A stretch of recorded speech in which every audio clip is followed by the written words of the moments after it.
ሰላም ነው። ምንድነው መጣ? ብሩን ይዘህ መጣ? ኧረ ወንድም ዋንስ እንደሆነ ኧረ በፈጠርከኝ ልጅ ወንድም ዋንዶ ለኔ ብሎ ታዘማቃለሁ።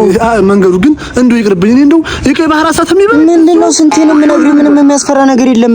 ልጆቹ ተዘጋጅተዋል። ነገ እንደምንወጣ ነግሬሃለሁ አይደል? እሱማ 25 ኪሎን በሱም ዳቦ ቁርማ አስቆርጬ ነበር፣ ግን ሸክሙ ይገለኛል። እንደው ይቅርብኝ። እኔ እዚህ እንደው 25 ሊትር ውሃ ቀርጬ ማላክ ሰው የዛ ሂጅ አረብ ሀገር ምንም እንደሚወራው አይደለም። ምንም አትፈራ አይደለም ወንድም።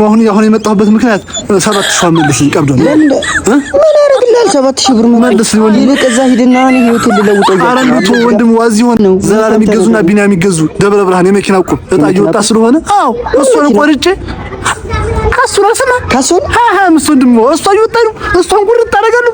ላይፊን ችንጅ አደርጋለሁ። በቃ ሚስቴንም አግብቼ አንድ 7 ልጅ ወርጄ 7 ልጆቹን ልክስ አረብ ሀገር ትልካቸዋለሁ። ሴት ነው ሞልቶ ትልካቸዋለሁ። እሱን ፍራገ አሁን 70 መልስ አንተ ምቁርጥ ወንድም ከዚህ ሰራ የተወሰንተን ያለ ብር እንኳን አይመልስም። አንተም ትቆርጣለህ ወንድም። ኧረ እኔ አልቆርጥም። እንደዚህ አይነት አይ ና ሳይ ዝም ብለህ ስታየው አሁን ቴሌ አያስፈልግም ወንድም አንተ